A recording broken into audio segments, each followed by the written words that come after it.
merci donc pour Marc pour l'invitation pour discuter donc des complications des immunothérapies des checkpoint inhibiteurs. On verra les données récentes sur ce type de médicaments. Et puis les réactions physiopathologiques, les réactions immunohématologiques qui sont rapportées, et des données de Gustave Roussy qui permettent d'alimenter ces informations, et puis des informations sur la gestion de ces réactions immunologiques. Donc tout d'abord les checkpoint inhibiteurs, donc ce sont des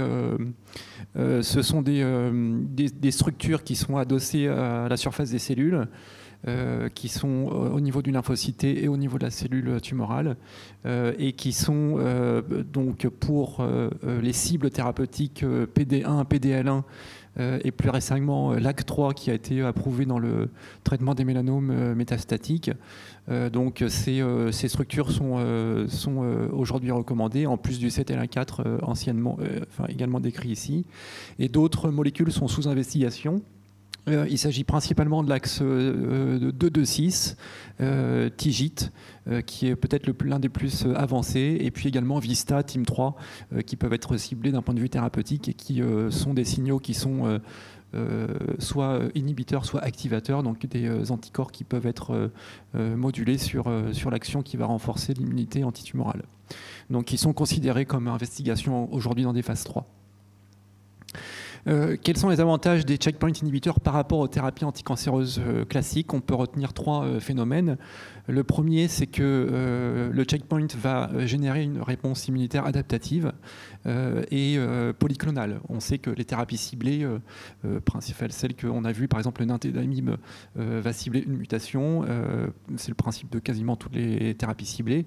Et dans quasiment toutes les situations, ou la grande majorité, il y a un mécanisme d'échappement à ce clone. Donc le checkpoint inhibiteur s'adresse à l'ensemble de la polyclonalité de la tumeur.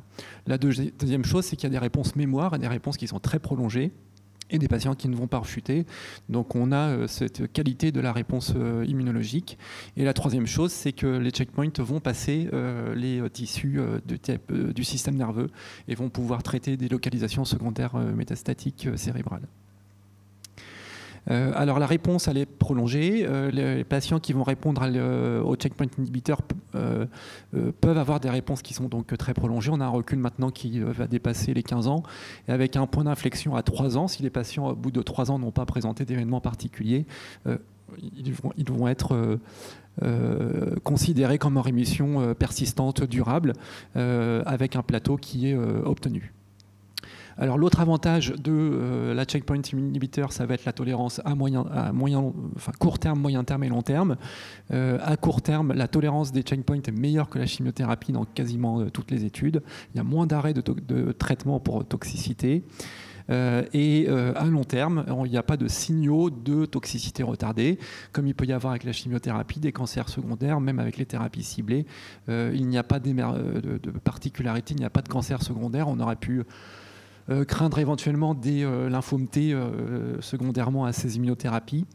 Ça n'a pas été rapporté. Et la qualité de vie à long terme est bonne, et il n'y a pas non plus de maladies auto-immunes chroniques développées dans les patients qui sont traités. Donc en résumé, l'immunothérapie par rapport à la chimiothérapie, donc mieux tolérée en court terme, un profil de tolérance qui va être beaucoup plus variable que les classiques effets secondaires de la chimiothérapie, et puis c'est pas 2 ou 3 organes qui vont être concernés par la toxicité, c'est de multiples organes, et la chronologie est très variée. On n'est pas capable aujourd'hui de prédire quand est-ce que va survenir un effet secondaire. Et c'est un des problèmes aujourd'hui pour la gestion des effets secondaires, c'est que les patients peuvent présenter une toxicité soit précoce, et là on est alerté et c'est relativement facile de gérer la situation. Par exemple une inflammation pulmonaire, une myocardite, une hépatite ou une colite, ça c'est très codifié. Par contre les patients qui sont en cours de traitement, même parfois ambulatoire, vont pouvoir éventuellement présenter des effets retardés qui sont endocriniens ou rénaux ou autres, voire des réactions également sarcoïdosiques qu'il ne faut pas confondre avec une progression de la maladie. Donc chez un patient qui va bien, il va falloir se reposer la question de ces réactions, et puis parfois les patients arrêtent le traitement, même reprennent un autre traitement et peuvent développer une manifestation retardée.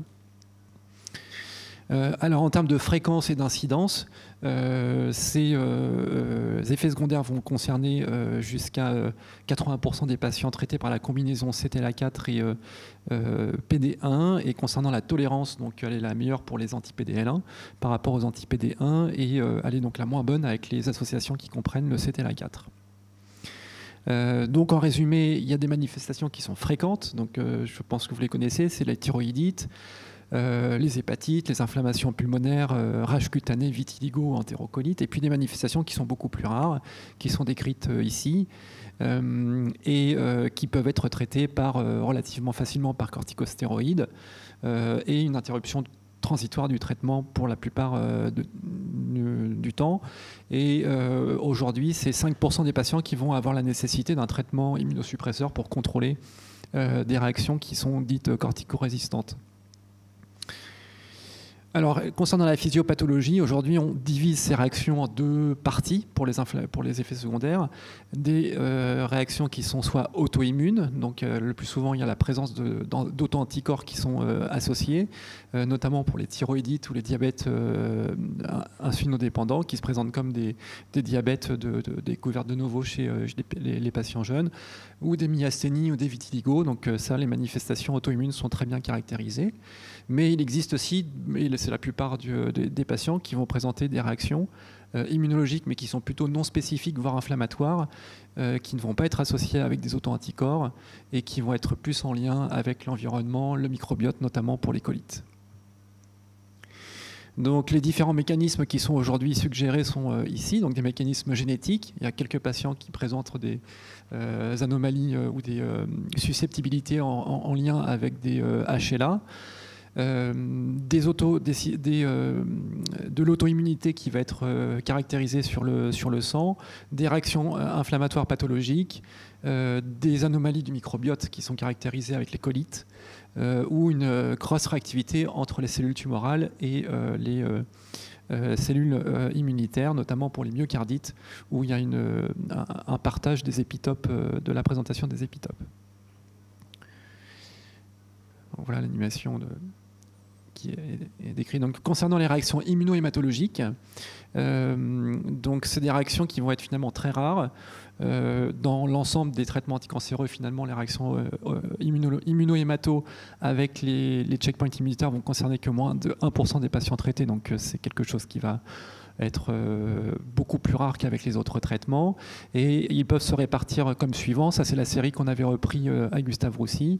Le plus souvent, donc, ce sont des PTI, 28% de la série. C'était une série de 63 patients, donc des PTI, des pancytopénies, voire des aplastic anémia, des neutropénies immunologiques, des anémies hémolytiques, des réactions inflammatoires qui sont assez importantes et qui ont été caractérisées telles que des syndromes d'activation macrophagique, et puis des choses qui sont beaucoup plus rares, qu'on ne va pas détailler ici.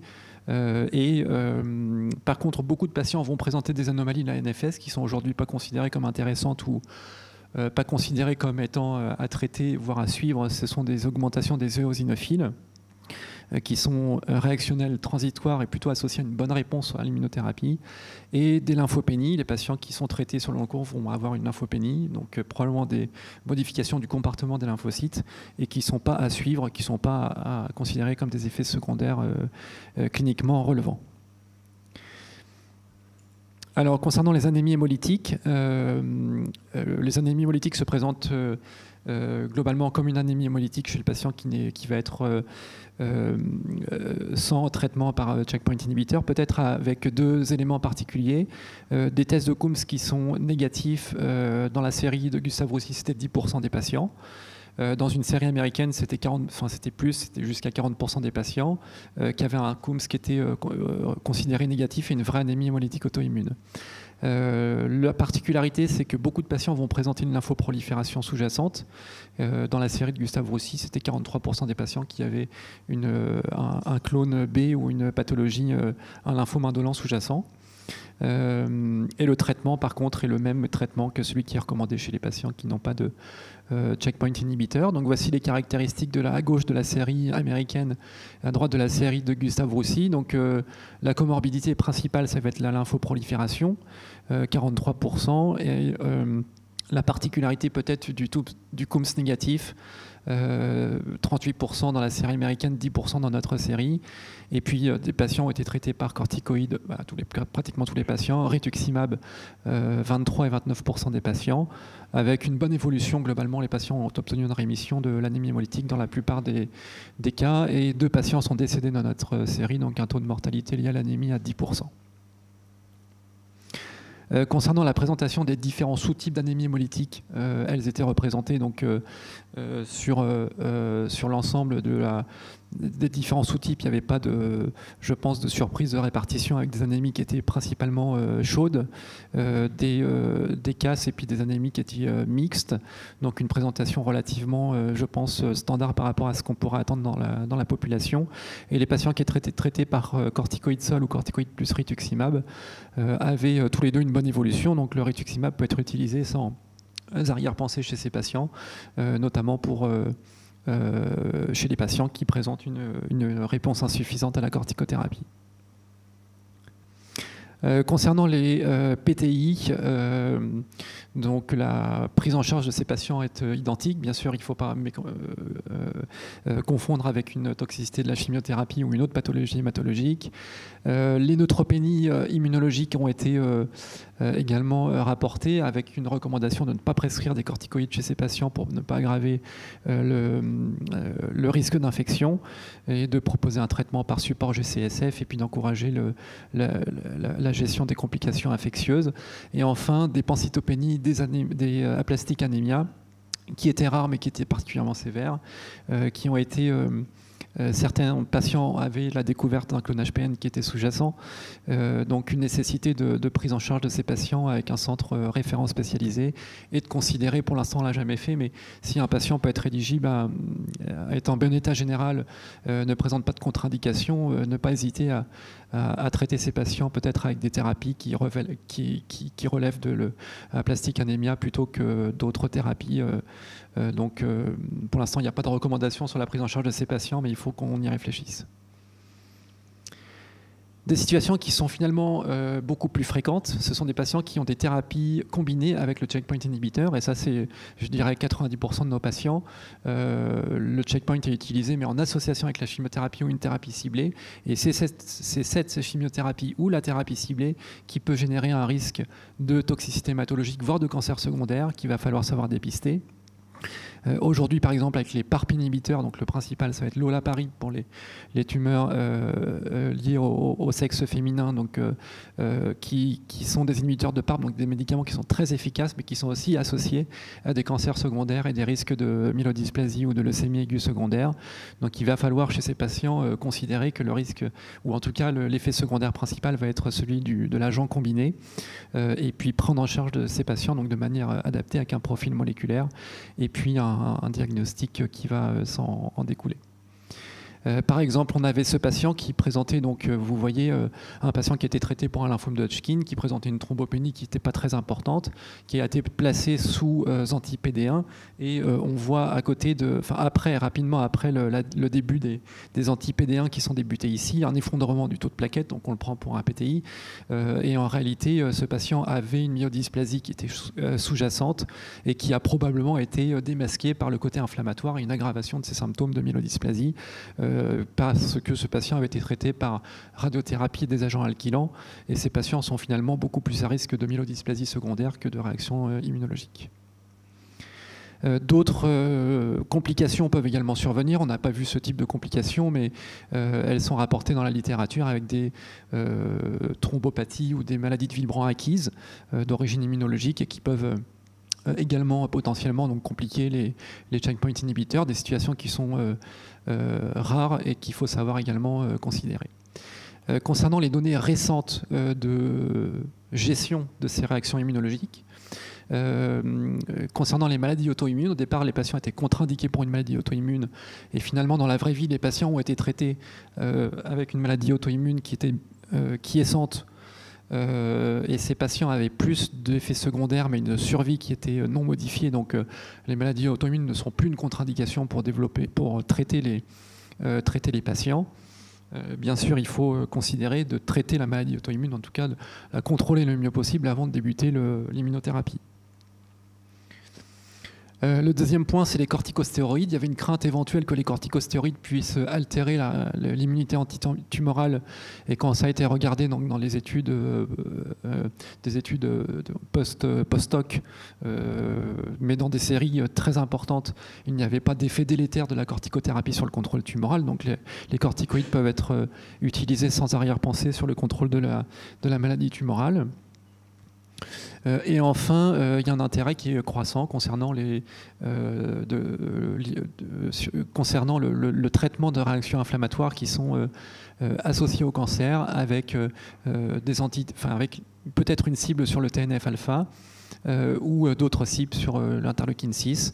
Des données précliniques assez étendues suggèrent que cibler le TNF-alpha ou l'interleukine 6 serait intéressant pour le contrôle de la tumeur. Donc en conclusion, les guidelines se sont précisés pour la gestion des checkpoint inhibiteurs et les réactions immunologiques, pour l'utilisation des corticoïdes et des immunosuppresseurs. Les maladies auto-immunes préexistantes ne sont plus une contre-indication pour utiliser les immunothérapies anticancéreuses. Et le plus souvent, les patients peuvent être challengés, reprendre l'immunothérapie si c'est considéré comme intéressant pour le contrôle de la maladie. La fréquence des réactions est beaucoup plus non spécifique inflammatoire que réellement auto-immun. Et concernant les maladies auto-immunes, immunohématologiques, elles restent rares, voire exceptionnelles, par rapport au nombre de patients traités, bien entendu. Et elles sont rapportées de type anémie hémolytique auto-immune, PTI, neutropénie, aplasie. Voilà, donc je vous remercie pour votre attention. Et puis, donc voici l'équipe de Gustave Roussy avec l'équipe de foot. Si des amateurs sont disponibles, ce sera avec plaisir.